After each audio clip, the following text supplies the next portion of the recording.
ചങ്ങനാശ്ശേരിക്ക് മാറ്റുകൂട്ടാൻ AGD golden diamonds May 1 ഉദ്ഘാടന വേളയിൽ 10 പവനോ diamond necklace സ്വന്തമാക്കൂ. കൂട്ടത്തിലെ തള്ളിസ്റ്റ്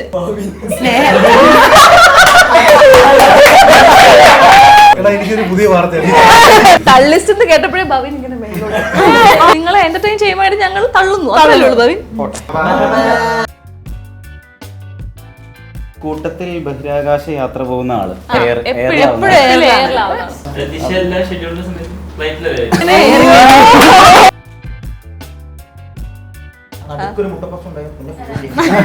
മറ്റേ മുട്ടപ്പപ്സ് മിക്ക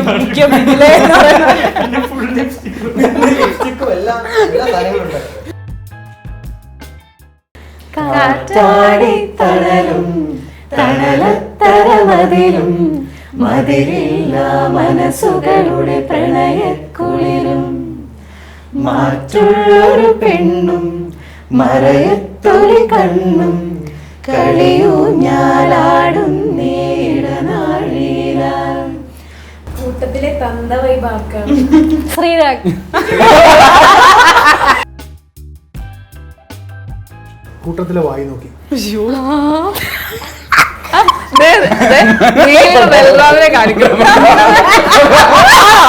ബൽറാമാണോ? ഗോകുൽ എന്തോ പറയാനുണ്ട്. ഒന്നുമില്ല.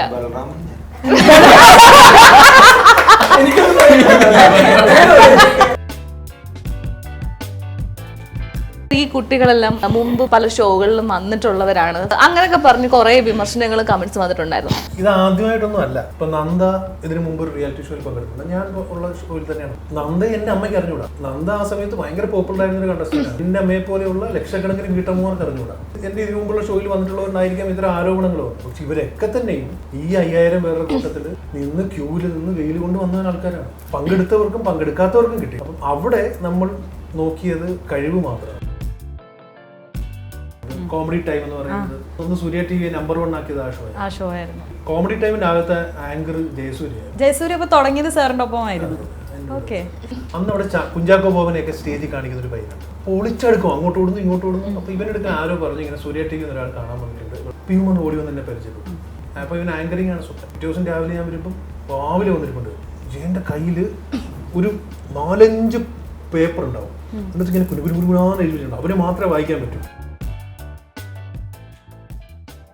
സുരാജ് വന്നാണ് പൊന്നെ മാർഗം ഷൂട്ട് ചെയ്തത്. ഞാൻ സുരാജിന്റെ നാഷണൽ അവാർഡ് വിൻ ചെയ്ത സമയത്ത് ഒരു നാട്ടിലൊരു ചെറിയ സ്വീകരണം ഉണ്ടായിരുന്നു. എന്നെ വിളിച്ചുകൊണ്ട് എന്നെ ആദ്യമായിട്ട് ക്യാമറ കാണിച്ചു മനുഷ്യൻ ഇതാണ്.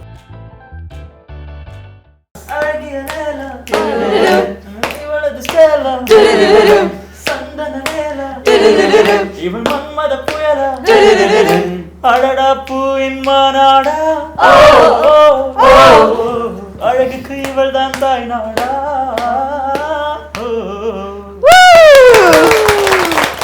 ഹലോ നമസ്കാരം, ജാങ്കോ സ്പേസ് ടിവിയുടെ എല്ലാ പ്രിയപ്പെട്ട പ്രേക്ഷകർക്കും സ്വാഗതം. This is me Meenakshi here. ഇന്ന് ഞാൻ ഒറ്റയ്ക്കല്ല, എന്നോടൊപ്പം സ്നേഹയുണ്ട്.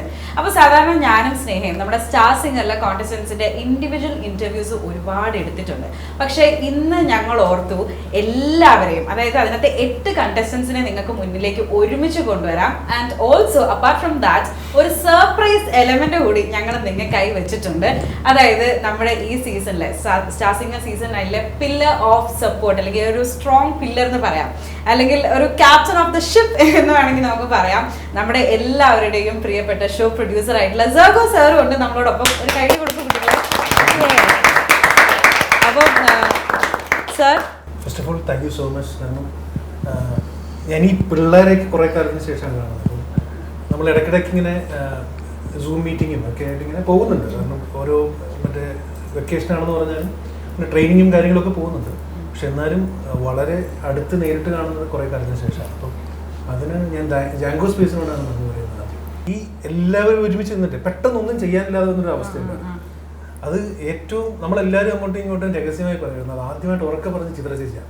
എനിക്ക് എല്ലാവരെയും മിസ് ചെയ്യുന്നതെന്നൊരു ദിവസം ചിത്ര ചേച്ചി വിളിച്ച് പറഞ്ഞിട്ട് ഞങ്ങൾ പിന്നെ പെട്ടെന്നൊരു ഗെറ്റ് ടുഗദറൊക്കെ ഓഫ് സ്ക്രീൻ. അപ്പം അങ്ങനെ എനിക്ക് എല്ലാവർക്കും പ്രേക്ഷകർക്ക് ഒരുപാട് മിസ് ചെയ്യുന്നുണ്ടെന്നുള്ളത് നമുക്ക് ഈ സോഷ്യൽ മീഡിയ ഹാൻഡിലൂടെയൊക്കെ നമുക്ക് കിട്ടാറുണ്ട്. സക്സസ് എന്ന് പറയുന്നത് എന്താ പറയുക, വളരെ അപൂർവമായി മാത്രമാണ് നമുക്കത് അത് നമ്മൾ ആഗ്രഹിക്കുന്ന ലെവലിലൂടെ കിട്ടാറുണ്ട്. അപ്പൊ മീനാക്ഷി, നമ്മുടെ കുട്ടികളും സാറും ഒക്കെ ഇവിടെ വന്നിട്ടുണ്ട്. അപ്പൊ നമുക്കിപ്പോ ഒരു പാട്ട് കേട്ടാലോ? എനിക്ക് തോന്നുന്നു ഈ ഒരു അവസരത്തില് ഏറ്റവും ആപ്റ്റ് ആയിട്ടുള്ള സോങ് നമ്മുടെ കാറ്റാടി തണലുമാണ് അല്ലേ? അപ്പൊ നമുക്ക് എല്ലാവർക്കും കൂടെ ചേർന്ന് ആ ഒരു പാട്ടിൽ അങ്ങ് വാമപ്പ് ചെയ്ത് തുടങ്ങിയാലോ? പാടാം? റെഡി അല്ലേ? ഓക്കെ. കാറ്റാടി തണലും തണലത്തരമതിലും മതിലില്ല മനസ്സുകളുടെ പ്രണയക്കുളിരും മാറ്റുള്ളൊരു പെണ്ണും മറയത്തൊലി കണ്ണും കളിയൂഞ്ഞാലാടും നേടനാഴില മതിയാവില്ലൊരു നാളിലും ഈ നല്ലൊരു നേരം ഇനിയിൽ ഇതുപോലെ സുഖമറിയുന്നൊരു കാലം കാറ്റാടി തണലും തണലത്തരമതിലും മതിലില്ല മനസ്സുകളുടെ പ്രണയക്കുളിരും. നമ്മൾ ഇത്രയും എൻജോയ് ചെയ്ത് ഇങ്ങനെ ഇരുന്ന് പാടുന്നത് ഗസ്റ്റുകളൊപ്പം ഫസ്റ്റ് ടൈം ആണ് കേട്ടോ. Thank you so much guys. ഇപ്പൊ ഉള്ള 10 പേരിൽ ആരാണ് വിന്നർന്ന് ആർക്കും പ്രെഡിക്റ്റ് ചെയ്യാൻ പറ്റില്ല. കാരണം അത്രത്തോളം ടാലന്റഡ് ആണ് എല്ലാവരും. അപ്പൊ ഞാനിങ്ങനെ എപ്പോഴും ആലോചിക്കും, ഇതെങ്ങനെ സെലക്ട് ചെയ്യും, എങ്ങനെ ഫിൽട്ടർ ചെയ്യും? സാറാണെങ്കിൽ പോലും ജഡ്ജസ് ആണെങ്കിൽ പോലും ഇമോഷണലി എല്ലാവരുമായിട്ട് കണക്റ്റഡ് ആണ്. അപ്പം ഈ ഒരു പ്രോസസ്സ് എങ്ങനെയായിരിക്കും സാർ? ആരായിരിക്കും വിന്നർ ആവുക എന്നുള്ളതിന്റെ? ശരിയാണ്, ഈ പറഞ്ഞത് ശരിയാണ്. നമ്മൾ ഓരോ ഷോ ചില സമയങ്ങളിൽ നമ്മളൊരു ഓഡീഷൻ കഴിയുമ്പോൾ തന്നെ നമുക്ക് മനസ്സിലാവും. നമുക്കൊരു ഫൈനൽസ് ഒരു അവസാനത്തെ ഒരു ടോപ്പ് 16 കിട്ടുമ്പോൾ തന്നെ നമുക്ക് മനസ്സിലാവും ഈ ഒരു ആൾക്കാരായിരിക്കും ഒരു ടോപ്പ് 5 എത്തുക എന്ന് പറയാൻ പറ്റും. പക്ഷെ ഇവിടെ അത് പറയാൻ പറ്റുന്നില്ല എന്നുള്ളതാണ് ഈ ഷോയുടെ സൗന്ദര്യം. ഒരേപോലുള്ള ടാലൻ്റ് ഉള്ള കുറേ ആൾക്കാർ ഒരുമിച്ച് വരുമ്പം ഈ ഭാഗ്യം എന്ന് പറയുന്നൊരു സാധനമുണ്ട്. കാരണം ചില ദിവസങ്ങളിൽ ചില കുട്ടികൾക്ക് പാടുന്നതിന് തൊട്ട് മുമ്പ് ചിലപ്പോൾ ത്രോട്ട് ഇൻഫെക്ഷൻസ് വരും, പനി വരും. അപ്പോൾ അങ്ങനെയൊന്നും വരാൻ നോക്കിയാൽ പെടും, പ്രേക്ഷകരിൽ പെടും. കാരണം പ്രേക്ഷകർ പെടുമെന്ന് ഞാൻ പറയാൻ കാര്യം ഈ വോട്ടിംഗ് ഉണ്ടല്ലോ, ആർക്ക് വോട്ട് ചെയ്യണം എന്നറിയാൻ ഭയങ്കര കൺഫ്യൂഷൻ ആണ്. അപ്പം അതൊരു വലിയ സസ്പെൻസ് ആണ്. സസ്പെൻസ് ആണ് ഇനി ഞങ്ങളെ മുന്നോട്ട് നയിക്കുന്നത്. ആ ഒരു ത്രില്ലിംഗ് എലമെന്റ്. അപ്പൊ ഇത്ര നേരം സ്നേഹം നമ്മൾ സാറിന്റെ അടുത്ത് ഓരോ കാര്യങ്ങൾ ചോദിച്ചു. എനിക്ക് ഇനി നിങ്ങളോടാണ് ചോദിക്കുന്നത്. നേരി അതായത് സാറിനെ നിങ്ങളെ ഭയങ്കരമായിട്ട് മിസ് ചെയ്യുന്നുണ്ട്, ചിത്ര ചേച്ചിക്ക് നിങ്ങളെ ഭയങ്കരമായിട്ട് മിസ് ചെയ്യുന്നുണ്ടെന്ന്. അപ്പം ഈ ഒരു വെക്കേഷൻ ടൈമിൽ നിങ്ങൾക്ക് ആ ഒരു ഫാമിലിയെ അല്ലെങ്കിൽ സർഗോ സാർ ഇവിടെ ഇരിക്കുകയാണ്, സാറിനെ മിസ് ചെയ്തോ? ആരാണ് ആദ്യം തുടങ്ങുന്നതിനെ പറ്റി ഒന്ന് പറയാൻ? Nanda, I think you can start. ശരി. എന്താ സാർ പറഞ്ഞ പോലെ തന്നെ, അതായത് നമ്മൾ ഇത്രയും കാലം ഒരു റൂട്ടീനിലാണല്ലോ പോയിക്കൊണ്ടിരുന്നത്. അതായത് 2 പാട്ട് കിട്ടുന്നു, അതപ്പം തന്നെ പഠിക്കുന്നു, പിന്നെ ഷെഡ്യൂൾ തുടങ്ങുന്നു, ഗ്രൂമിങ് തുടങ്ങുന്നു, ഞങ്ങളെല്ലാവരും ഒരുമിച്ചിരിക്കുന്നു. പിന്നെ ഗ്രൂമിങ് സെഷനിൽ ഇരിക്കുമ്പോൾ പോലും ഞങ്ങൾ അങ്ങോട്ടും ഇങ്ങോട്ടും ചിലപ്പോൾ പാട്ടൊക്കെ കേൾപ്പിച്ചു കൊടുക്കാറുണ്ട്. അവരും എന്തെങ്കിലും കറക്ഷൻസ് പറയുന്നു, പിന്നെ ഗ്രൂമേഴ്സും കറക്ഷൻസ് പറയുന്നു, പിന്നെ ഇതെല്ലാം കൊണ്ട് സ്റ്റേജിൽ അത് പ്രസൻറ്റ് ചെയ്യുന്നു. അപ്പോൾ ഈ ഒരു ഇത്രയും നാളത്തെ ഒരു റൂട്ടീൻ പെട്ടെന്ന് അങ്ങ് ഇല്ലാണ്ടാവുമ്പോൾ ഒരു എന്താ പറയുക, കൾച്ചറൽ ചേഞ്ച് എന്നല്ലല്ലോ അതിന് പറയാം, ലൈഫ് സ്റ്റൈൽ ചേഞ്ചിൽ ഷിഫ്റ്റ് ആവാൻ കുറച്ചൊരു ബുദ്ധിമുട്ടുണ്ടായിരുന്നു. അപ്പൊ ഈ സ്റ്റാർ സിംഗർ എന്ന് പറയുന്നത് നിങ്ങളുടെയൊക്കെ ഒരു ലൈഫ് സ്റ്റൈലിന്റെ ഭാഗമായി എന്നാണ് ഇപ്പൊ പറഞ്ഞു വരുന്നത്. തീർച്ചയായിട്ടും. ഞാൻ മാത്രമാണോ സംസാരിക്കുന്നത്? ശ്രീരാഗേ ഓണാവ്.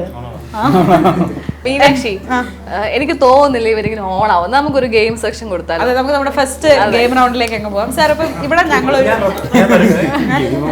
എന്താ നടക്ക സാറാണ് ഇതിന്റെ ഒരു മീഡിയേറ്റർ. തല്ലുണ്ടായ സാറ് ഒന്ന് നിയന്ത്രിക്കണം. പിള്ളേരാണ്. ഓക്കെ, അപ്പൊ ഗെയിം എന്താന്ന് ഞാൻ പറഞ്ഞുതരാം. ഇത് ഒരു ടൈറ്റിൽ ഗെയിമാണ്. നമ്മുടെ കയ്യിൽ കുറെ ചിറ്റ്സ് ഉണ്ട്. അപ്പൊ ആ ചിറ്റ് ഇങ്ങനെ എടുക്കും, ചിറ്റ്സ് പേപ്പർ. ഓക്കെ, അപ്പൊ നിങ്ങളൊരു ടീം, ഞങ്ങളൊരു ടീം, അങ്ങനെയാണ്. നമ്മുടെ പിള്ളേരെല്ലാം നല്ല ഓണായിരിക്കണം കേട്ടല്ലോ, വിട്ടുകൊടുക്കരുത്. നമ്മളെ പിന്നെ ആർക്കും നമ്മളെ ബോധ്യപ്പെടുത്തുന്നത്. നമുക്കൊരു പേര് വേണ്ടേ? A and B, left and right ഇട്ടാലോ സാർ? ഓക്കെ, അപ്പൊ നമ്മളത് ലെഫ്റ്റ് അല്ലേ? അല്ല, അത് റൈറ്റ്. സോറി, നമ്മള് റൈറ്റ്. നമ്മള് റൈറ്റ്, അത് ടീം ലെഫ്റ്റ്. ഓക്കെ, അപ്പൊ നമ്മൾ റൈറ്റ് ആകുമ്പോഴത്തേക്കും we should always be right. അപ്പൊ ഗെയിമിൽ എന്താ വെച്ച് കഴിഞ്ഞാൽ ടൈറ്റിൽ ഉണ്ടാവും ചിറ്റില്. ആ ടൈറ്റിൽ ഇതിൽ ആർക്കാണ് നിങ്ങൾ കൊടുക്കുന്നത് ഏറ്റവും ആപ്റ്റ് ആയിട്ട് അത് പറയാ. And also specify the reason, എന്തുകൊണ്ട് എന്നും കൂടെ പറയണം. മെയിൻ ആയിട്ട് ഓപ്പോസിറ്റ് ഗ്രൂപ്പിലുള്ള ആൾക്കാരെ വേണം ടാർഗറ്റ് ചെയ്യാൻ, മറക്കരുത്. ഓക്കെ, ഒരെണ്ണം എടുത്ത് ഐശ്വര്യമായിട്ട് എവിടുന്ന റൈറ്റിൽ നിന്ന് തുടങ്ങാം അല്ലേ? റൈറ്റിൽ നിന്ന് തുടങ്ങാം. കൊടുക്കോ? അല്ലെങ്കിൽ മീനാക്ഷി വായിച്ചോളൂ, എന്നിട്ട് ചോദിച്ചാൽ മതി. ഞാൻ വായിക്കട്ടെ. അത് തന്നെ കൂട്ടത്തിലെ ഉഴപ്പൻ. കൂട്ടത്തിലെ ഉഴപ്പൻ ആരാണ്? ഗൂഗിളാണ്. കളഞ്ഞു. അതെന്താണ് അങ്ങനെ പറയാൻ കാര്യം? അങ്ങനെയാണ്. അപ്പൊ നീലിമ എല്ലാ ദിവസവും ചെയ്യാറുണ്ട്. എന്റെ മീനാക്ഷി സ്വന്തം ടീമിനെ ഇങ്ങനെ ഉപദ്രവിക്കാവോ? അല്ല, സത്യങ്ങൾ നമ്മൾ പുറത്തു കൊണ്ടുവരണം. നീ ചോദിക്കണം, നിന്റെ ടീമാണെന്ന് മറന്നു പോരുത്. അപ്പം റൈറ്റ് നമ്മൾ എടുത്തിട്ടുണ്ട്. കൂട്ടത്തിലെ ഉഴപ്പൻ ഗോകുൽ. ഗ്രൂമിങ്ങിൽ ഗോകുലിനെ കണ്ടു കഴിഞ്ഞാൽ, അല്ലെങ്കിൽ ആ സ്റ്റേജിൽ പാടുന്നതിന് തൊട്ട് മുമ്പുള്ള റിഹേഴ്സലിന് ഗോകുലിനെ കണ്ടു കഴിഞ്ഞാൽ കഴിഞ്ഞു. സോറി, നമ്മൾ അന്നേരം കണ്ടു കഴിഞ്ഞാൽ നമ്മൾ വിചാരിക്കും ഗോകുലിനെ കഴിഞ്ഞു. കാരണം ഇവൻ ഇത്തവണ കുളവാക്കും. അവിടെ നിന്ന് ലിറിക്സ് ഒന്നും ഓർമ്മയില്ല.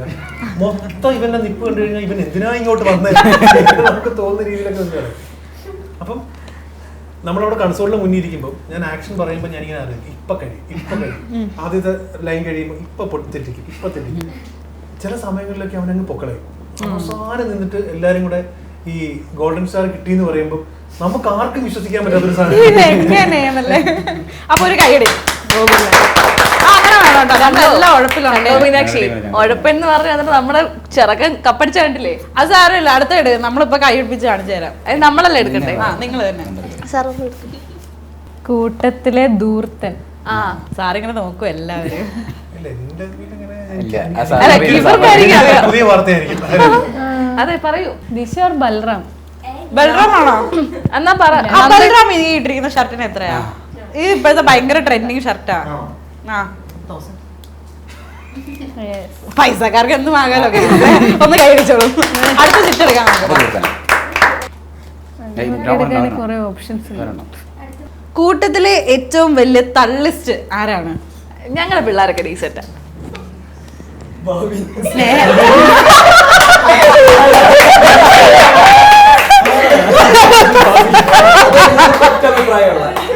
നശിപ്പിച്ചു. എനിക്കൊരു പുതിയ വാർത്ത. പല റിയാക്ഷൻ. ഞാൻ ഒരിക്കലും പ്രതീക്ഷിക്കാത്തൊരു പേരാണ്. തള്ളിസ്റ്റ് കേട്ടപ്പോഴേ ഭവിൻ ഇങ്ങനെ പക്ഷെ എല്ലാവരും യുണാനിമസ്ലി ഞങ്ങളുടെ ചെറുക്കൻ തള്ളിയതിന് കാരണം പല കാര്യങ്ങളും നമ്മളോട് പറയുമ്പോഴേ ചെറിയ കാര്യമായിരിക്കും, പക്ഷെ പറയാം. അവൻ പറഞ്ഞ പോലെ ചെറിയൊരു കാര്യം ഉണ്ടാവുള്ളൂ, പക്ഷെ അത് എല്ലാരെയും ചിരിപ്പിക്കാൻ വേണ്ടി വലിയ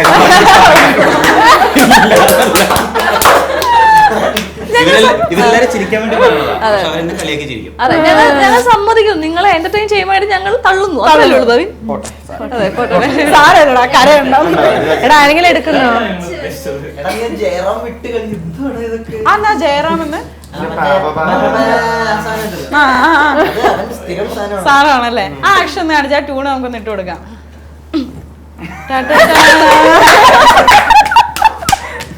ഓക്കെ, ഇനി ഭവിൻ പറയൂ. കൂട്ടത്തിൽ ബഹിരാകാശ യാത്ര പോകുന്ന ആള്. അയ്യോ പാവ, എന്റെ ദിശക്കുട്ടിയാണോ? അല്ല, അതല്ല ഉദ്ദേശിച്ചത്. ഫുൾ ടൈം ഇങ്ങനെ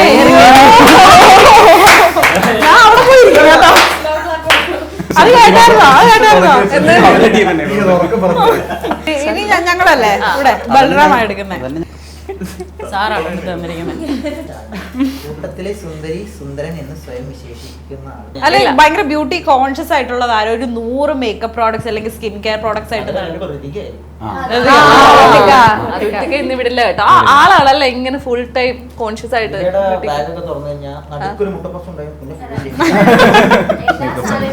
മറ്റേ മുട്ട പപ്സ് മിക്ക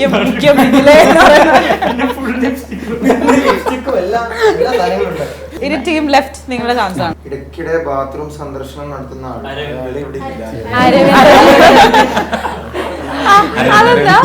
ബാത്റൂം മേടിച്ചോ? ഏതോ ഒരു ഡോക്ടർ പറഞ്ഞു പാടാൻ നന്നായിട്ട് വെള്ളം കുടിക്കണം. അല്ലാതെ ഞാൻ കണ്ടിട്ടേ ഇല്ല. ഇനി അടുത്തത് കൂട്ടത്തിലെ തന്ത വൈബാക്കാണ് ശ്രീരാഗ്.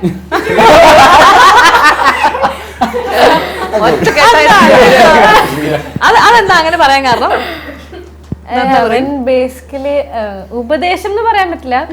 അവൻ്റെ അടുത്ത് ഇപ്പൊ ഒരു കാര്യം ചോദിച്ചു കഴിഞ്ഞാൽ അൺസോളിസിറ്റഡ് ഒപ്പീനിയൻ തരിക എന്നുള്ളൊരു സാധനം ഉണ്ടല്ലോ, അത് അവൻ്റെ അടുത്തുനിന്ന് കിട്ടും. പിന്നെ അവൻ ബേസിക്കലി ഒരു മുതിർന്ന ആൾക്കാർ സംസാരിക്കുന്ന ശൈലിയിലൊക്കെയാണ് അവൻ യൂഷ്വലി സംസാരിക്കുക. അത് ഭയങ്കര മോശമായിട്ടല്ല ഞാൻ പറയണേ, ആസ് എ ഗുഡ് തിങ് അവൻ അത്യാവശ്യം വിവരമുണ്ട് എന്ന് എനിക്ക് അവൻ തോന്നി. സ്വയം വിചാരിക്കുന്നു. എന്നുവെച്ചാൽ ഞങ്ങൾ തമ്മിൽ ഇടയ്ക്ക് ആർഗ്യുമെന്റ്സ് ഒക്കെ ഉണ്ടാവാറുണ്ട്. അപ്പൊ എന്തിനെ ബേസ് ചെയ്തിട്ട് എന്തിനാ നിങ്ങൾ തമ്മിൽ എന്ന് അടി ഉണ്ടാവുന്നത്? മക്കീനമാർ. ഇലക്ഷൻ അല്ലേ, പൊളിറ്റിക്കലി ആണ്. ലാസ്റ്റ് അതിനകത്തൊരു ചിറ്റുണ്ട്, സാർ അതൊന്നും എടുക്കാവോ? രണ്ടെണ്ണം ഉണ്ട്, രണ്ട് അപ്പൊ sir രണ്ടും വായിച്ചോ. സാർ വായിച്ചു. കൂട്ടത്തിലെ വായി നോക്കി. ബൽറാമിനെ കാണിക്കും. ആണോ ബൽറാമാണോ? ആരെ പറയുന്നു വിചാരിച്ചിരിക്കുക. പക്ഷെ ഇതെങ്ങനെ പുറത്ത് പറയൂല. ഇത് പുറത്തുവരാൻ പറ്റില്ല. ഗോകുൽ എന്തോ പറയാനുണ്ട്. ഇല്ലില്ല. ഒന്നുമില്ല. ബലറാമൻ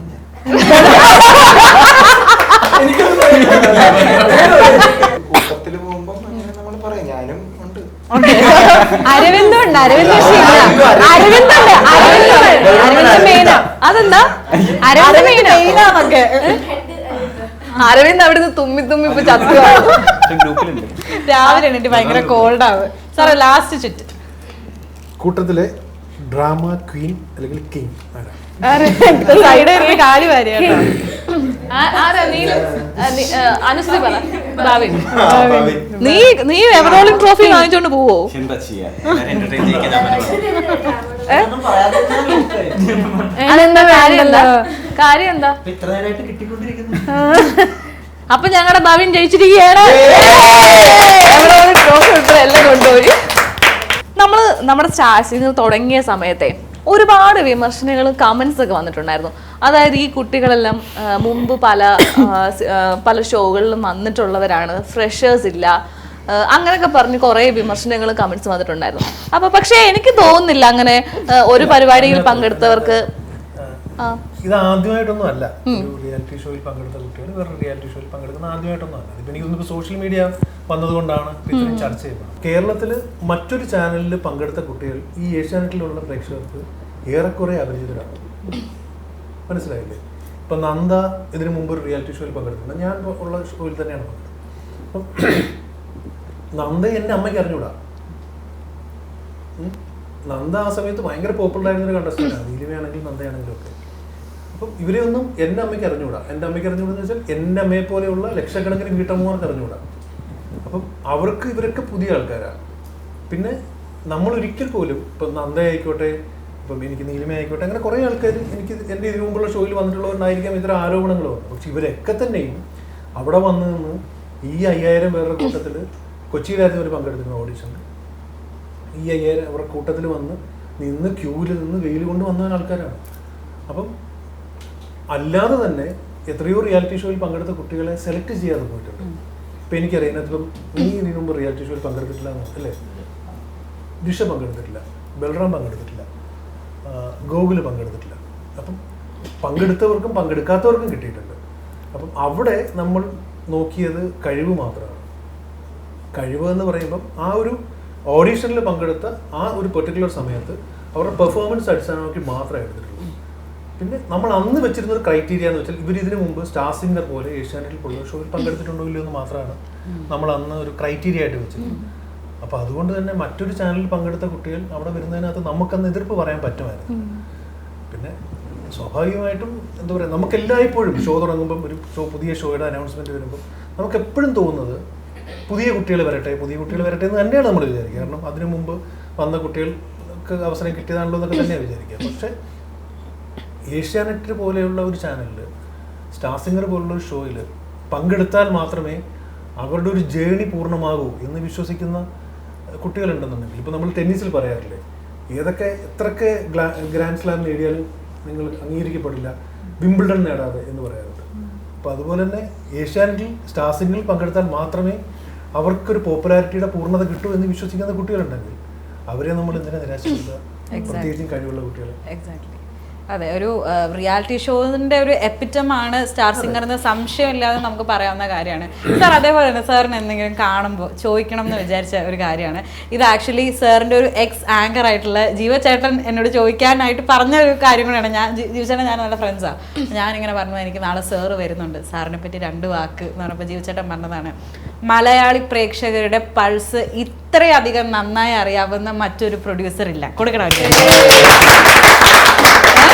അപ്പം അതായത് ഏത് പാട്ട് പാടിയാൽ ഏത് സിംഗറിന് ചേരും, ഏത് പാട്ട് പാടിയാൽ മലയാളി പ്രേക്ഷകർ ഇരുന്ന് കേൾക്കുമെന്ന് ഇത്ര നന്നായിട്ട് അറിയാവുന്ന മറ്റൊരു പ്രൊഡ്യൂസറെ അദ്ദേഹം കണ്ടിട്ടില്ല എന്ന് പറഞ്ഞു. അത് ഓഫ് കോഴ്സ് അത് കേൾക്കുമ്പോൾ ഉള്ളിലൊരു സന്തോഷമുണ്ട്. കാരണം നമ്മളെല്ലാവരും ഇപ്പം നിങ്ങളാണെങ്കിലും നമ്മൾ ചെയ്യുന്ന സാധനം, നമ്മൾ ചെയ്യുന്ന ഒരു പ്രോഡക്റ്റ് ആൾക്കാരിലേക്ക് റീച്ച് ചെയ്യുക എന്നുള്ളതാണ് നമ്മുടെ ഓരോരുത്തരുടെയും സ്വപ്നം. ഈ കോമൺ സെൻസ് എന്ന് പറയുന്ന ഒരു സാധനം ഉണ്ടല്ലോ, പിന്നെ എല്ലാവരും നമ്മളെക്കാൾ മിടുക്കന്മാരാണ് ഈ ലോകത്തുള്ളത്. നമ്മുടെ ഈ ഷോ ചെയ്യുന്ന നമ്മളുടെ കോമ്പറ്റീറ്റേഴ്സ് ആയിട്ടുള്ള എല്ലാവരും നല്ല മിടുക്കന്മാരാണ്. അപ്പം അവരുടെ കൂടെ നമുക്ക് കോമ്പറ്റ് ചെയ്യാൻ പറ്റണമെന്നുണ്ടെങ്കിൽ, അവരുടെ കൂടെ നമുക്ക് മത്സരിച്ച് നമുക്ക് പിടിച്ചു നിൽക്കാൻ പറ്റണമെന്നുണ്ടെങ്കിൽ നമ്മൾ എക്സ്ട്രാ എഫേർട്ട് എടുത്തേ പറ്റും. ആ എക്സ്ട്രാ എഫേർട്ടാണ് എനിക്ക് തോന്നുന്നു നമ്മളൊരു എന്താ പറയുക, ഓരോ തവണയും നമ്മൾ ഈ സക്സസ് എന്ന് പറയുന്ന സാധനത്തിലേക്ക് പിടിച്ചു നിൽക്കാൻ പറ്റും. ഞാൻ ടെലിവിഷനിലേക്ക് വന്ന ഒരാളായിരുന്നില്ല, ഞാൻ ഫിലിമിലേക്കായിരുന്നു. ഞാൻ എൻ്റെ എഞ്ചിനീയറിംഗ് പഠനം കഴിഞ്ഞിട്ട് ഞാൻ ഫിലിമിലേക്കായിരുന്നു. എഞ്ചിനീയറിംഗ് ആണോ സാർ പഠിച്ചത്? അതെ, ഞാൻ ബിടെക് ആയിരുന്നു. അപ്പോൾ അതിനുശേഷം ഞാൻ ഫിലിമിലേക്കാണ് വന്നത്. ഫിലിമിൽ ഞാൻ അവസാനം വർക്ക് ചെയ്തത് പ്രിയദർശന സാറിൻ്റെ കൂടെയാണ്. ഏത് ഫിലിമിലായിരുന്നു? രക്തസാക്ഷികൾ സിന്ദാബാദിൻ്റെ കുറേ പ്രൊമോഷൻസ് പുള്ളിയാണ് ചെയ്തത്. അതിനുശേഷം പിന്നെ ഞാനൊന്ന് വേണുനാഗവലിയുടെ അസോസിയേറ്റ് ആയിരുന്നു. അപ്പോൾ ആ സമയത്ത് പിന്നെ നമുക്ക് ഒരു എന്താ പറയുക, വേണുചേട്ടനടുത്ത് അടുത്തൊരു പടം കുറച്ച് ഡിലേ വന്നു. ഇത് 2000 ഡിലേ വന്നു. അപ്പം ആ സമയത്ത് എനിക്ക് വേണുചേട്ടനെ വിട്ടിട്ട് വേറെ പോകാനൊരു താല്പര്യമില്ലാത്തതുകൊണ്ട് ഞാൻ പെട്ടെന്നൊരു എന്താ പറയുക, വീട്ടിൽ നിൽക്കാനും പറ്റുമല്ലോ, ഇത്രയും പഠിച്ച് ഇതെല്ലാം കഴിഞ്ഞ് നമുക്ക് വീട്ടിൽ സിനിമ എന്നൊക്കെ പറഞ്ഞ് നിൽക്കുന്നതിനൊരു പരിധിയില്ലേ. അങ്ങനെ ഞാൻ ചാടിക്കയറിയാണ് സൂര്യ.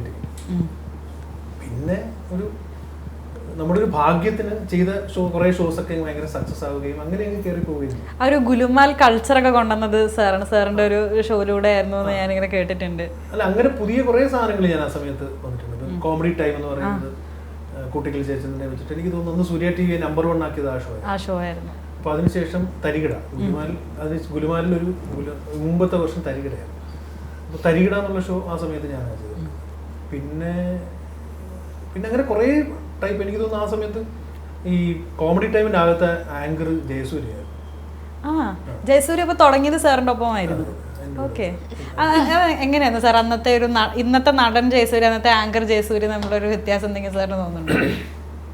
ജയനെ ഞാൻ വളരെ യാദൃശ്യമായിട്ടാണ് കാണുന്നത്. ജയനെ ഞാൻ ഒരിക്കൽ കോട്ടയം നസീറിൻ്റെ ഒരു ഷോ കാണാൻ വേണ്ടിയിട്ട്, കോട്ടയം നസീറിൻ്റെ ഒരു ഷോയ്ക്ക് ഞാൻ ഗസ്റ്റായിട്ട് പോയി ട്രിവാൻഡ്രത്ത്. അപ്പോൾ ഞാനവിടെ ഞാൻ ചെല്ലുന്നത് സംക്രാന്തി നസീറിനെ മീറ്റ് ചെയ്യാനാണ്. അപ്പോൾ ഞാൻ സംക്രാന്തി നസീറിനെ മീറ്റ് ചെയ്തിട്ട് ഇങ്ങനെ നിൽക്കുമ്പോൾ അന്ന് അവിടെ കുഞ്ചാക്കോ ബോബനെയൊക്കെ സ്റ്റേജിൽ കാണിക്കുന്ന ഒരു പയ്യനാണ്. ഇവനോട് പൊളിച്ചെടുക്കും, അങ്ങോട്ട് ഓടുന്നു ഇങ്ങോട്ട് ഓടുന്നു. അപ്പോൾ ഇവനെടുക്കാൻ ആരോ പറഞ്ഞു ഇങ്ങനെ സൂര്യ TV ഒരാൾ കാണാൻ വന്നിട്ടുണ്ട് ഇവിടെ ബാക്കിൽ. അപ്പോൾ ഞാനൊരു കോമഡി ഷോ ചെയ്യാൻ വേണ്ടിയിട്ടുള്ള ആൾക്കാരെ പിക്ക് ചെയ്തിട്ടുണ്ട്. പിയുമൊന്ന് ഓടി വന്ന് എന്നെ പരിചയപ്പെട്ടിട്ട് ഞാൻ പറഞ്ഞൊരു കാര്യം ചെയ്താൽ മതി. അപ്പോൾ ഇവൻ ആങ്കറിംഗ് ആണ് സ്വപ്നം. ഞാൻ പറഞ്ഞൊരു കാര്യം ചെയ്താൽ മതി, പിറ്റേ ദിവസം രാവിലെ ഓഫീസിലേക്ക് വാക്കുന്നത്. ഞാനിത് പറഞ്ഞിട്ട് പോയി. അപ്പോൾ പിറ്റേ ദിവസം രാവിലെ ഞാൻ വരുമ്പം രാവിലെ വന്നിരിക്കൊണ്ട് വരും. അങ്ങനെ ആങ്കറിംഗ് ടെസ്റ്റിന് സാധാരണഗതിയിൽ നമ്മളൊരു നിങ്ങളെങ്ങനെ ക്യാമറയുടെ മുന്നിൽ ബിഹേവ് ചെയ്യുന്നു എന്നൊക്കെ പറഞ്ഞൊരു പഴയ സ്റ്റൈൽ ഓഫ് ആങ്കറിങ്ങിൻ്റെ ടെസ്റ്റ് ഉണ്ടല്ലോ, അത് ചെയ്യാനാണ് പറഞ്ഞത്. പക്ഷേ ഇവൻ അന്ന് എനിക്ക് തോന്നുന്നു 1/2 മണിക്കൂർ നിന്ന് പടപടപടാ ചെയ്തുകൊണ്ട് പോയി. അത് കഴിഞ്ഞ് കുറേ കാലം കഴിഞ്ഞിട്ടാണ് ഇപ്പം മനോരമയുടെ ഹെഡായ സതീഷ് ഉണ്ട്. അപ്പോൾ സതീഷ് എന്തെങ്കിലും പറഞ്ഞാൽ എനിക്കൊരു പുതിയ പയ്യനെ വേണം, എവിടെയെങ്കിലും ഉണ്ടോ? അപ്പോൾ ഞാൻ പറഞ്ഞാൽ ഇങ്ങനൊരു പയ്യനുണ്ട്, അവൻ്റെ പേര് ജയൻ എന്നാണ്, ഒരു ആങ്കർ ഞാൻ എടുത്തിട്ടുണ്ടെന്ന് പറഞ്ഞ് ഞാൻ തപ്പി പോയി. എനിക്ക് വളരെ യാദൃശ്യമായിട്ട് ഇവൻ്റെ ഇത് കിട്ടി, ഞാൻ കൊണ്ട് കാണിച്ചു. അപ്പം സതീഷാണ് ആദ്യം ജയനെ വെച്ചിട്ട് ഒരു സിംഗിൾ ഷോ ചെയ്തത്. ഒരു വാലന്റൈൻസ് ഡേക്കുള്ള ഒരു 1.5 hour എപ്പിസോഡാണ്. അപ്പോൾ അത് കഴിഞ്ഞിട്ട് പിന്നെ ജഗതി vs ജഗതി എന്നുള്ള ആ കോമഡി ടൈം എന്നുള്ള റെഗുലർ ഷോ വരുന്ന പിന്നെ ഞാൻ കഴിക്കും. ജയൻ്റെ എനിക്ക് ഏറ്റവും തോന്നിയിട്ടുള്ളൊരു സാധനം, ഇപ്പം നമ്മളിപ്പോൾ ഒരു ആങ്കറായിട്ട് ജയനോടൊക്കെ തോന്നിയിട്ടുള്ള സാധനം, എടാ ജയൻ നാളെ ഷൂട്ടാണ് എന്ന് പറഞ്ഞിട്ട് നമ്മൾ ഇതാണ് സാധനങ്ങളൊക്കെ വേണ്ടതെന്ന് പറയുകയാണെങ്കിൽ പിറ്റേ ദിവസം രാവിലെ ജയൻ്റെ കയ്യിൽ ഒരു 4-5 പേപ്പർ ഉണ്ടാവും. എന്നിട്ട് ഇങ്ങനെ കുനുകുനാന്ന് എഴുതിയിട്ടുണ്ടാവും. അവരെ മാത്രമേ വായിക്കാൻ പറ്റൂ, നമുക്കൊന്നും ഒരിക്കലും അക്ഷരം വായിക്കാൻ പറ്റില്ല. അപ്പം കുറേ സാധനങ്ങൾ ഇങ്ങനെ പ്രിപ്പയർ ചെയ്തുകൊണ്ട് വരിക. അപ്പോൾ ഈ പ്രിപ്പയർ ചെയ്തുകൊണ്ട് വരുന്നതിൻ്റെ ഒരു 1/3 പോലും നമ്മൾ എടുക്കില്ല. പക്ഷേ ആ പ്രിപ്പറേഷൻ അവിടെ ഉണ്ടാവും. അന്നേ അവൻ്റെ ഒരു എഫേർട്ട് എന്ന് പറയുന്നത്, അല്ലെങ്കിൽ ഇതിനകത്ത് കൊടുക്കുന്നൊരു ആ ഒരു സാധനം ഭയങ്കര കൂടുതലാണ്. അപ്പോൾ നമ്മൾ ഇന്ന് കാണുന്ന ഇത്രയും വലിയൊരു ജയസൂര്യ എന്ന് പറയുന്ന ഒരു നടന്റെ ആദ്യമായിട്ട് സ്ക്രീൻ ടെസ്റ്റ് എടുത്ത വ്യക്തിയാണ് നമ്മളോടൊപ്പം ഇവിടെ ഇരിക്കുന്നത്. മീനാക്ഷി, അത് മാത്രമല്ല വേറൊരു കാര്യങ്ങളുണ്ട്. നമ്മുടെ സർഗോ സാർ ഒരു ആക്ടർ കൂടാണ്. നമ്മുടെ ലെങ്ക എന്ന് പറഞ്ഞ മൂവിയിൽ പോലീസ് ഓഫീസർ റോൾ ചെയ്തിട്ടുണ്ടാ. എത്ര പേർക്ക് അറിയാം? ആണോ സാറേ? അല്ലേ സാർ? അങ്ങനെ സംഭവിച്ചിട്ടുണ്ട്. അതേപോലെ വേറെ അങ്ങനെ ചെറിയൊരു സംഭവം നടന്നിട്ടുണ്ട്. ഭാവിയിലെ ജയസൂര്യ, മോഹൻലാൽ, മമ്മൂട്ടിക്ക് ഇതിനകത്ത് ഉണ്ടാവും സാർ? ജയസൂര്യ മാത്രമല്ല, ആ സുരാജ് വെഞ്ഞാറും മുന്നേ മാത്രം ഷൂട്ട് ചെയ്തത് ഞാൻ. ആണോ? അപ്പോൾ വിച്ച് പ്രോഗ്രാം സാർ? ഞാനന്ന് നുറുങ്ങുകൾ എന്നൊരു ഷോ ചെയ്തു. നുറുങ്ങുകളിലേക്ക് ആണ് സുരാജ് ആദ്യമായിട്ട് ക്യാമറയുടെ മുന്നിൽ എടുത്തത്. അന്ന് സുരാജ് ഇവിടെ നെക്സ് വരെയായിട്ട് ഷൂപ്പിൽ വർക്ക് ചെയ്യുന്ന ഒരാളാണ്. അപ്പം അത് ഞാൻ എന്നിട്ട് ഒരു ഷോയ്ക്ക് ഞാൻ ചെല്ലുമ്പം സുരാജ് അതിനകത്തൊരു കളരി ആശാൻ്റെ ഒരു സാധനം ചെയ്തിട്ടുണ്ടായിരുന്നു. എനിക്ക് കണ്ടിട്ട് ഭയങ്കരമായിട്ട് ഇഷ്ടപ്പെട്ടു. അങ്ങനെ ഞാൻ അതിനെ വിളിച്ചുകൊണ്ട് വന്നിട്ട് ആണ് സുരാജ് ആദ്യമായിട്ട് ഷൂട്ട് ചെയ്യുന്നത് കണ്ടത്. സുരാജിൻ്റെ നാഷണൽ അവാർഡ് വിൻ ചെയ്ത സമയത്ത് സുരാജിൻ്റെ നാട്ടിലൊരു ഒരു ചെറിയ സ്വീകരണം ഉണ്ടായിരുന്നു. സുരാജ് ചെറുതെന്ന് വെച്ചാൽ അവിടെ ഭയങ്കര വലിയ സ്വീകരണമായിരുന്നു. അപ്പോൾ അന്ന് എന്നെ വിളിച്ചുകൊണ്ട് സുരാജ് ആദ്യം അവിടെ എന്നെ ആദ്യമായിട്ട് ക്യാമറ കാണിച്ച് മനുഷ്യൻ ഇതാണെന്നൊക്കെ പറയാം. അപ്പം നമ്മളിത് ഒരാളുമായിട്ട് നമ്മൾ അസോസിയേറ്റ് ചെയ്യുമ്പം ഞാൻ അവസരം കൊടുക്കുന്നു എന്നൊന്നും ഞാൻ പറയില്ല. കാരണം വെച്ചാൽ അങ്ങനെയൊന്നും ഞാൻ അങ്ങനെ ആർക്കും അവസരമൊന്നും കൊടുക്കുന്നില്ല. കാരണം എന്നെ സംബന്ധിച്ചോളം എനിക്ക് ആ സമയത്ത് എനിക്ക് കൂടെ വർക്ക് ചെയ്യണമെന്ന് തോന്നിയ ആൾക്കാരുമായിട്ടാണ് ഞാൻ വർക്ക് ചെയ്യാറ്. അപ്പം അങ്ങനെ നമ്മളായി ചെയ്യുന്ന സമയത്ത് ഇയാൾ ഭാവിയിൽ നാഷണൽ അവാർഡ് വിന്നർ ആകുമെന്നോ ഇയാൾ ഭാവിയിൽ സൂപ്പർ സ്റ്റാർ ആകുമെന്നൊന്നും കരുതിയിട്ടൊന്നും അല്ല ചെയ്യുന്നത്. ആ സമയത്ത് നമുക്ക് അവരോടൊന്നും ഇഷ്ടമുണ്ട്. ആ ഇഷ്ടത്തിൻ്റെ പുറത്താണ് നമ്മളവരെ കൂടെ നിർത്തുന്നത്. അപ്പം പക്ഷെ എന്നാലും അവരൊരു ലെവൽ കഴിഞ്ഞ് വളർന്നു ഇങ്ങനെയൊക്കെ നിൽക്കുമ്പോൾ എപ്പോഴും ഒരു ടെലിഫോൺ കോളിന് അപ്പുറത്ത് ഇവരുണ്ടല്ലോ എന്ന് അറിയുമ്പോൾ ഇപ്പോഴും ഉണ്ട് അങ്ങനെ. ഉണ്ട്, എപ്പോഴും ഉണ്ട്. അപ്പം അതറിയുമ്പോൾ നമുക്കുണ്ടാകുന്ന ഒരു സന്തോഷമുണ്ട്. വലുതാണ് സാർ. അതേപോലെ ഈ സ്റ്റാർ സിംഗർ ഇതിനു മുമ്പ് നമ്മുടെ മുന്നിലേക്ക് വരുമ്പം എല്ലാ കണ്ടസ്റ്റ് 18 പേര് ഒരു ടീമായിട്ടൊരു റിയാലിറ്റി ഷോ അങ്ങനെ അങ്ങ് വരികയാണ്. പക്ഷെ സാറ് വന്ന ഈ സീസണിലാണ് ഇതിനെ 2 ടീമായിട്ട് ഗുരുകുലം, കോൺവെന്റ് അങ്ങനെ തിരിച്ച് ഒരു ഡ്രാമ സംഭവം അതിനകത്ത് കൊണ്ടുവന്ന് ഭയങ്കര ഒരു കോണ്ടന്റുകൾ ഇങ്ങനെ അടിച്ചടിച്ചു പോകുന്നത്. അതിൻ്റെ ഒരു ബേസിക് ഐഡിയ ആണെന്നാ സാർ? എന്ത് ചെയ്യുമ്പോഴും നമുക്കത് കുറച്ച് ഡിഫറെൻ്റ് ആയിട്ട് ചെയ്യണം എന്നുള്ളതാണല്ലോ. അപ്പം അതിൻ്റെ ഭാഗമായിട്ട് നമ്മളൊരു പുതിയ കോൺസെപ്റ്റ് വന്നപ്പം ഞാൻ ഏഷ്യാനെറ്റിൻ്റെ സ്റ്റാഫല്ല. നമ്മൾ എന്ത് ചെയ്യുമ്പോഴും അതൊരു ഡിഫറെൻ്റ് ആവണം എന്ന് പറയുന്നതിൻ്റെ ഒരു ശ്രമത്തിൻ്റെ ഭാഗമായിട്ടാണ് നമ്മൾ ഓരോ കോൺസെപ്റ്റ് പിച്ച് ചെയ്യുന്നത്. നമ്മളിപ്പം ഞാൻ ഏഷ്യാനെറ്റിൻ്റെ ഭാഗമല്ല. ഏഷ്യാനെറ്റിൻ്റെ ഞാൻ എൻ്റെ പ്രൊഡക്ഷൻ കമ്പനിയാണ് ഈ ഷോയുടെ ക്രിയേറ്റീവ് ഏരിയകൾ കൈകാര്യം ചെയ്യുന്നത്. അപ്പം ഒരു പുതിയ മറ്റേ സ്റ്റാർ സിംഗർ എന്ന് പറയുന്ന ഷോ ഒന്ന് റീവാമ്പ് ചെയ്യണം എന്ന് പറഞ്ഞിട്ട് ഞാനും ഏഷ്യാനെറ്റിൻ്റെ ബിസിനസ് ഹെഡ് കിഷൻ സാറുമായിട്ട് സംസാരിച്ചുകൊണ്ടിരിക്കുന്നു. എനിക്കെന്തെങ്കിലും പുതിയത് പറയാതെ ഞാൻ എന്തിനാണ് ഇങ്ങനൊരു സാധനം പിച്ച് ചെയ്യുന്നത്. അപ്പം പുള്ളി എന്നൊക്കെ ചോദിച്ചു, നീ ഇവിടെ സരിഗമപ ചെയ്തതാണല്ലോ, എന്താണ് സ്റ്റാർ സിംഗറിൽ ചെയ്യാൻ പറ്റുകയെന്ന് ചോദിച്ചു. അപ്പം ഞാൻ പറഞ്ഞു ചെയ്യാൻ പറ്റും. പിന്നെ ഞാൻ എപ്പോഴും വിചാരിക്കുന്നൊരു കാര്യമാണ്, അതായത് ഇൻഡിവിജ്വൽ അറ്റൻഷൻ കുട്ടികൾക്ക് കൊടുക്കുകയാണെങ്കിൽ ആ സാധനം ഭയങ്കര ഡിഫറെൻ്റ് ആവും. കാരണം സാധാരണഗതിയിൽ നമ്മളിപ്പോൾ ഗുരുകുലവും കോൺവെന്റ് സ്കൂളും എന്ന് പറഞ്ഞ രണ്ട് ടീമുകൾ അവിടെ വരുമ്പോൾ ഈ 2 ടീമിൽ കുറേ ടീച്ചേഴ്സ് ഉണ്ട്. ആ ടീച്ചേഴ്സിൻ്റെ ഇൻഡിവിജ്വൽ അറ്റൻഷനാണ് ഇവരിലൊരു മാജിക് ഉണ്ടായിരുന്നത്. എനിക്കിപ്പോൾ ഇവരെ മറ്റേ എൻ്റെ കൂടെ അങ്ങനെ ഗ്രൂമേഴ്സിനെ കൊണ്ടുവരണമെന്നും ആ 2 ടീമാക്കണമെന്നും ആ 2 സ്കൂളാക്കണമെന്നും ഒക്കെ പറയുന്നതൊക്കെ ഏതെങ്കിലുമൊക്കെ സമയത്ത് നമ്മുടെ മനസ്സിലേക്ക് വരുന്നൊരു കാര്യമാണ്. അപ്പം പിന്നെ എൻ്റെ ഏറ്റവും വലിയ സ്ട്രെങ്ത് ആയിട്ട് എനിക്ക് തോന്നുന്നത് ഞാൻ നിൽക്കുന്ന മീഡിയത്തെക്കുറിച്ച് എനിക്ക് നല്ല ധാരണയുണ്ട്. കാരണം ഇന്ത്യയിൽ എന്നുള്ളത് പോട്ടെ, ലോകത്തിൽ ഇന്നിറങ്ങുന്ന എല്ലാ പുതിയ ഷോസും ഞാൻ കാണാൻ ശ്രമിക്കാറുണ്ട്. അപ്പം ഓരോ തവണയും, കാരണം ഓരോ വർഷം കഴിയും തോറും നമ്മളെ അപ്ഗ്രേഡ് ചെയ്തുകൊണ്ടിരിക്കണം, നമ്മളെ അപ്ഡേറ്റ് ചെയ്തുകൊണ്ടിരിക്കണം. അപ്പം ഞാൻ ഈ പിള്ളേരോടൊക്കെ പറയുന്നതാണ്, അതായത് ഇപ്പം നന്ദ കോമ്പീറ്റ് ചെയ്യുന്നത് നമ്മുടെ ഈ കൂട്ടത്തിലുള്ള ഏതെങ്കിലും കുട്ടിയോടല്ല. നന്ദ കോമ്പീറ്റ് ചെയ്യേണ്ടത് ശരിക്കും പറഞ്ഞാൽ KS ചിത്രയോടാണ്. ഞാനൊരു ഷോ ചെയ്യുമ്പം ഞാൻ കോമ്പീറ്റ് ചെയ്യേണ്ടത് ഇന്ത്യയിലെ ഏറ്റവും മികച്ച ടെലിവിഷൻ ഡയറക്ടറോടാണ്. ഈ സീസണ് ഭയങ്കര ഫാൻ ബേസ് ഉണ്ട്, ഓരോരുത്തർക്കും ഭയങ്കര ഫാൻ പേജസ്. അനുശ്രീക്കൊക്കെ എനിക്കൊന്ന് മഹാരാജാസ് ഇളക്കി മറിച്ച് വെച്ചേക്കുവാണ് അല്ലേ അനുശ്രീ? ഇവിടെ Balram fandom, Sreerag girls FC, ഇവിടെ നമ്മൾ ഓരോ ഇന്റർവ്യൂ അരവിന്ദ് ഫാൻ ഗേൾ ഒക്കെ അതെ. നമ്മളിങ്ങനെ ഓരോരുത്തരുടെ ഇന്റർവ്യൂ പറയുമ്പോഴത്തേനെ മറ്റേ പെൺകുട്ടികളൊക്കെ നമ്മളൊരു ഷോ തുടങ്ങുമ്പോൾ ഞാൻ എല്ലാവരോടും എപ്പോഴും പറയാൻ ശ്രമിക്കുന്ന ഒരു കാര്യമാണ്, അതായത് തുടർച്ചയായിട്ട് പറയുന്ന കാര്യം നല്ല കുട്ടികളാവരുത്. അതായത് നിങ്ങൾ ഒരേ സമയം നിങ്ങൾ നല്ല പെർഫോമേഴ്സ് ആവണം. പിന്നെ നിങ്ങളുടെ ഏറ്റവും എന്താ പറയുക, നിങ്ങൾ ക്ലാസ്സിൽ എങ്ങനെയാണോ, നിങ്ങളുടെ ഒരു ഫ്രണ്ട് സർക്കിളിൽ എങ്ങനെയാണോ അതേപോലെ ആവാൻ ശ്രമിക്കുക. കാരണം നിങ്ങളിവിടെ വന്ന് പാട്ടും പാടി നല്ല കുട്ടികളുടെ ഇമേജും വെച്ചിട്ട് പോയി കഴിഞ്ഞാൽ നിങ്ങളാരും ശ്രദ്ധിക്കപ്പെടില്ല. അപ്പം ഓരോരുത്തർക്കും നമ്മൾ ഡിഫറെൻറ്റ് ഇമേജ് ക്രിയേറ്റ് ചെയ്യാൻ നമ്മൾ ശ്രമിക്കാറുണ്ട്.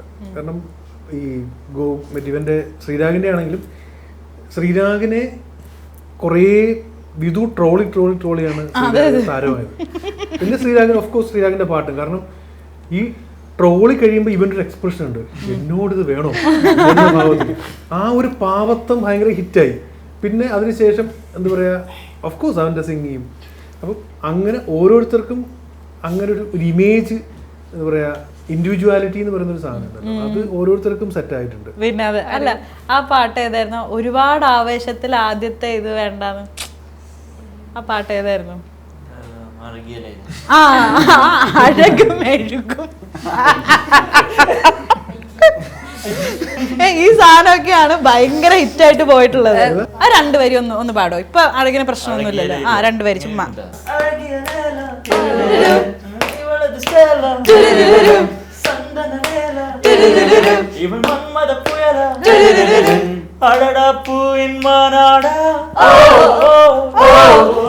அழகுக்கு இவள் தான் தாய் நாடா.